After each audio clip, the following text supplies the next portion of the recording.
Elles sont 247 villes labellisées 4 fleurs en France, la plus haute distinction attribuée au niveau national en matière de fleurissement. Parmi elles, la ville de Romba depuis 1999. Mercredi, et comme tous les 3 ans, le jury du Conseil national des villes et villages fleuris était de passage de notre ville pour confirmer ou non ce label. Accueilli en mairie par Lionel Fournier, maire de Romba, par plusieurs élus et chefs de service, dont Régis Perrin, directeur des espaces verts, il a ensuite sillonné la ville de long en large afin d'évaluer la qualité du fleurissement rombasien, qui, paradoxalement, n'est pas le seul critère permettant d'attribuer ce label 4 fleurs. Il y a 6 grands champs, si vous voulez. Vous avez la stratégie, la volonté politique, et l'élu, qu'est-ce qu'il met en place pour réaliser justement une gestion vertueuse des espaces verts et en se reposant sur des outils, par exemple comme l'agenda 21, le PLU qui protège le patrimoine de la commune, etc. Ce sont des outils essentiels et ça on doit nous l'expliquer. Vous avez le volet animation et pédagogique qui est très important parce que tout ce qu'une ville peut faire en matière de qualité de vie, c'est pour les habitants. Donc voilà, c'est très important d'impliquer les habitants et c'est le cas ici, nous l'avons vu ce matin. Vous avez également le volet, je dirais, global du végétal en ville. Hein. Donc on a les arbres, très importants, mais les autres strates végétales sont aussi très importantes, hein. Les haies, les arbustes, etc. Et bien sûr, le fleurissement qui vient apporter cette note de créativité. Vous avez un critère très important, un volet avec des sous-critères qui est la préservation des espaces naturels, de la biodiversité. Donc ça, c'est un aspect du label qui est très important. Et puis avec la pédagogie aussi qui va avec, bien sûr. Et puis l'espace public. Voilà, la propreté, le mobilier urbain, le bâti.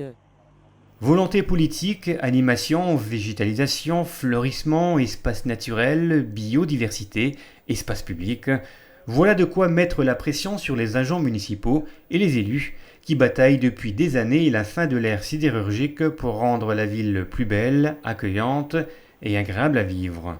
Ce label n'est donc pas qu'une question de fleurissement, il est de plus en plus un moyen d'améliorer la qualité de vie des concitoyens.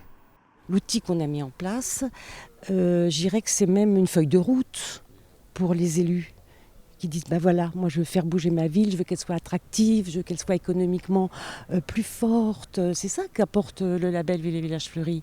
Et donc nous on donne des clés et un chemin à parcourir pour arriver, en tout cas tirer vers l'excellence. Et cette excellence passe de plus en plus vers des tendances qui n'existaient pas ou peu il y a encore quelques années.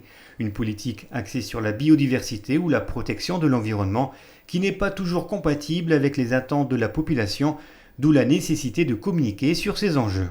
Le dernier passage, le plan de gestion différenciée n'existait pas. On l'a mis en place en 3 ans. Donc le plan de gestion différenciée, c'est un plan de fauches tardives, de pollinisateurs mis en place, de plantation d'arbres, de prairies fleuries. Je pense qu'il faut communiquer, beaucoup communiquer pour le faire comprendre.